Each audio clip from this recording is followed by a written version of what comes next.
Es importante tener referentes y para ello no hay que irse más lejos de nuestra propia universidad. En esta sección conoceremos a grandes mujeres científicas de la Universidad de Cádiz. El tiempo dedicado a la investigación hoy se va a centrar en la educación, un ámbito que también está muy necesitado de la investigación porque de ello depende también nuestro futuro. Entre las investigadoras que hay en ese campo está Rosa Vázquez, que ella trabaja en el Departamento de Didáctica en la Facultad de Educación de la Universidad de Cádiz. Rosa, te estás ocupando de la investigación sobre el asentismo escolar. Pues sí, buenos días. Del asentismo escolar vinculado a otros dos fenómenos que son el fracaso escolar y el abandono educativo. Y fue un proyecto que iniciamos en el año 2014 y que concluyó recientemente en diciembre del 2018. Y fue un proyecto que arrancó precisamente por nuestra preocupación por lo que pasa en nuestro contexto más inmediato, ¿no? Porque hacer una investigación no es solamente por lo que se puede aportar como conocimiento al ámbito, sino también contribuir al contexto al que pertenecemos, ¿no? Al colectivo, en este caso de la provincia de Cádiz, pero era un proyecto a nivel de la Junta de Andalucía y contamos pues con investigadores e investigadoras de otras provincias andaluzas, ¿no? Que compartían con nosotros y nosotras esa inquietud, ¿no? Por lo que pasaba con respecto al asentismo, pero también vinculado a esa concadenación de fenómenos que es el fracaso escolar y en el caso que se llegue al abandono educativo temprano. Sí, porque aquí la pregunta sería qué fue antes el huevo o la gallina, ¿no? Efectivamente. Es decir, ¿qué es el asentismo o qué es el fracaso escolar y qué relación hay entre ambos?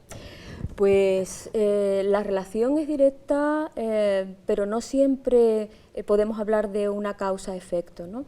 Algo que hemos sacado, ¿no? Nos ha permitido conocer con la realización de este proyecto de investigación es que muchas veces estos fenómenos se tratan como fenómenos independientes entre sí, a veces no se somete a un análisis centrado en determinados factores, que sí, que tienen su validez porque es importante ver cómo influye la familia, cómo puede influir el propio estudiante, cómo influye el profesorado, la escuela, pero algo a lo que hemos concluido, a lo que hemos llegado, es precisamente que la comprensión no solo del asentismo, sino del fracaso y en su caso del abandono educativo, es la intersección de todos esos factores, porque en función de cómo jueguen esos factores dentro de su combinación, pues podemos ver, ¿no?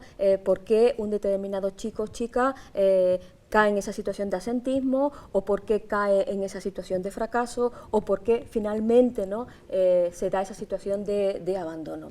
Sí quisiera, ¿no? En este sentido recalcar que muchas veces, o quizás por la propia tradición que existe, se ha volcado todas las razones, ¿no? Y las miradas en el propio alumnado, ¿no?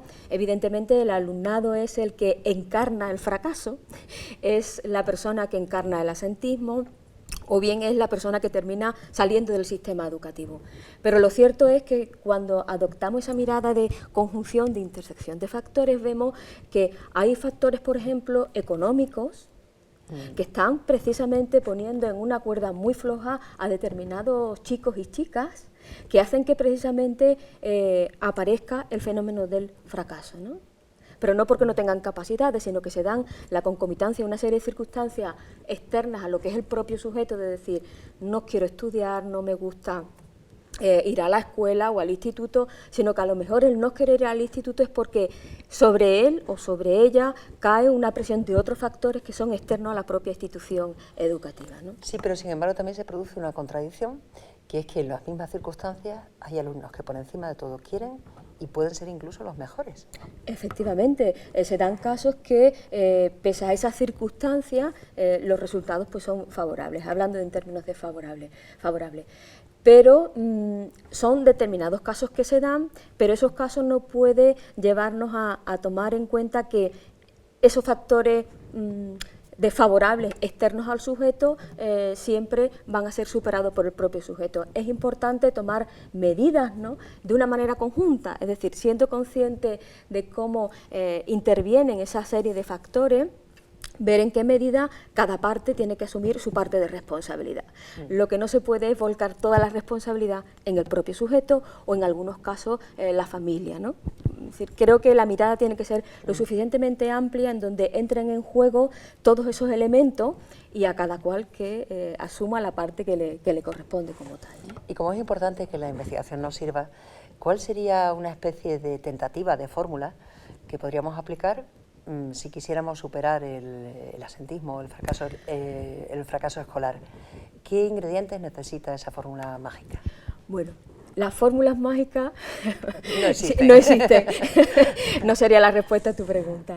Pero como fórmula sería, por una parte, empezar, y creo que es otra de las cosas que hemos aprendido a partir de esta investigación, es escuchar a los estudiantes. En esta ocasión nos hemos puesto en el papel del otro, en la otredad, ¿no? Porque es cierto que estudiar el fracaso, el abandono, el asentismo, se puede hacer desde muchos planos, pero siempre se ha hecho desde esa situación o posición externa a, ¿no? Ver qué piensan los muchachos y las muchachas, qué significan para ellos, te ofrecen una mirada de esa realidad que nos dan claves para esa posible fórmula de lo que podríamos hacer, ¿no? Algo en lo que insiste y que curiosamente coincide con una carta que recientemente ha salido publicada de una chica de 13 años, ¿no?, que dice que el sistema no le escucha.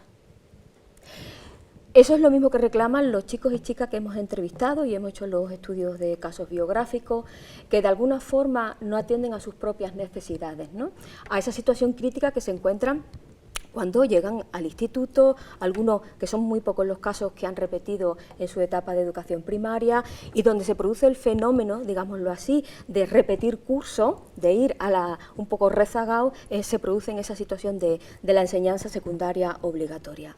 Si pusiéramos por una parte, ¿no?, y ese sería para mí uno de los pilares fundamentales para esa fórmula mágica, es escuchar qué les preocupa, qué necesitan, a sabiendas de que la posición del profesorado no sería tampoco fácil, ¿no? Sabemos que los 12 hasta los 18, pues los muchachos y muchachas pasan por situaciones que tienen que ir construyéndose como sujetos, ¿no? Pues escucharlos creo que sería un primer elemento. Por otra parte, lo que es el profesorado y la formación del profesorado.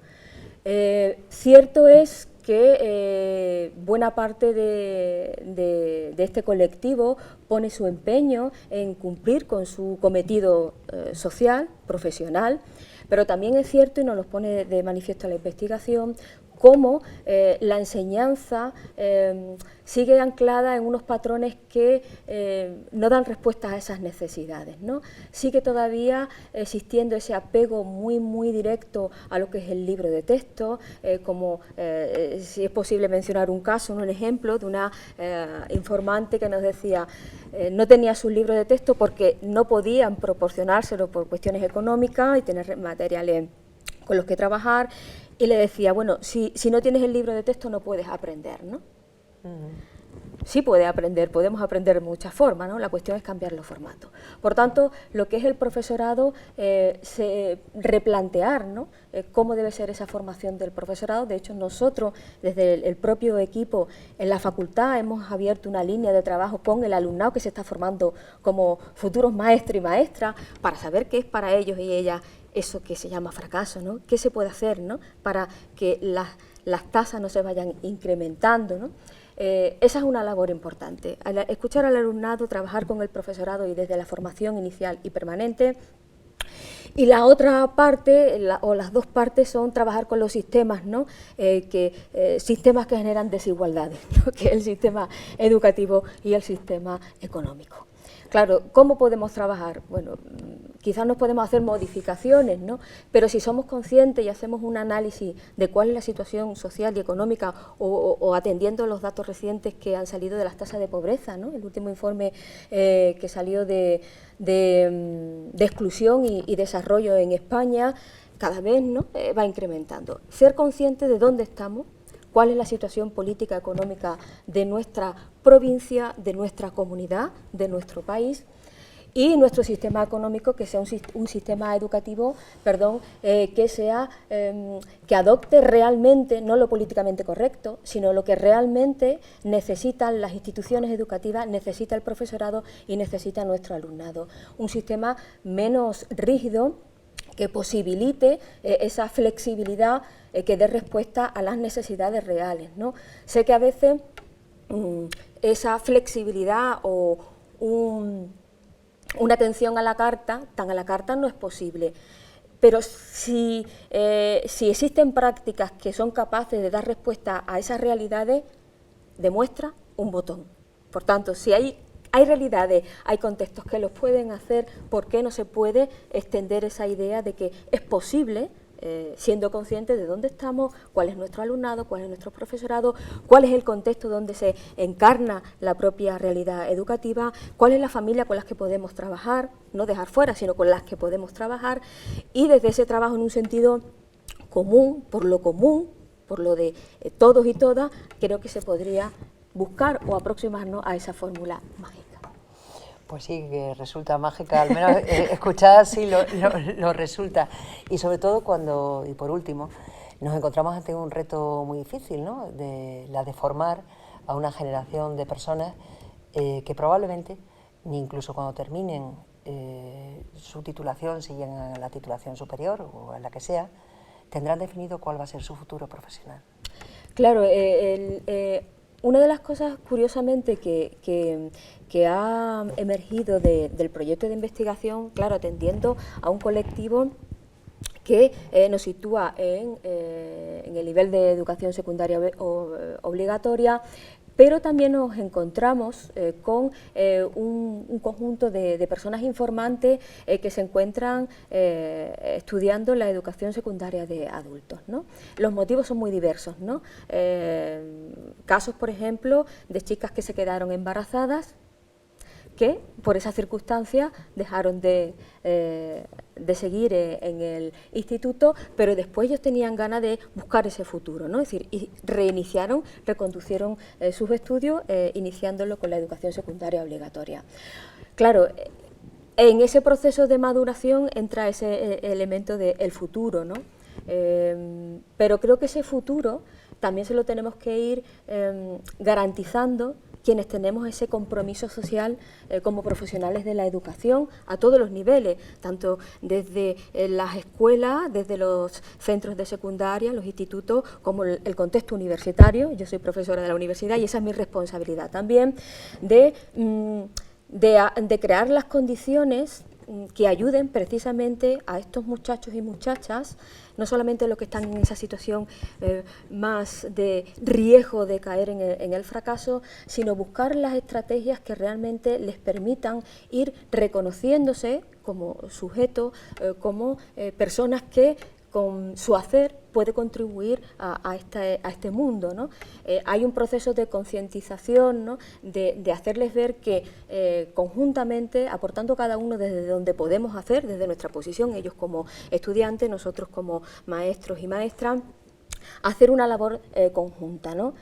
Y esa labor conjunta, insisto, necesita precisamente de escuchar a los muchachos y muchachas. Y escucharnos también a nosotros y a nosotras como docentes.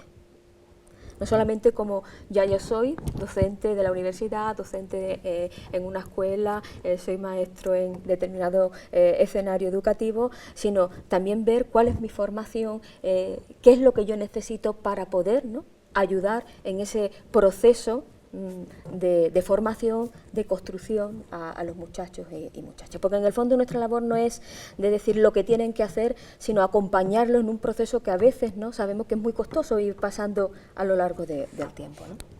Muy bien, Rosa Vázquez, muchas gracias. Muy interesante esa apuesta por el futuro, por la educación, por la lucha contra el absentismo y el fracaso escolar.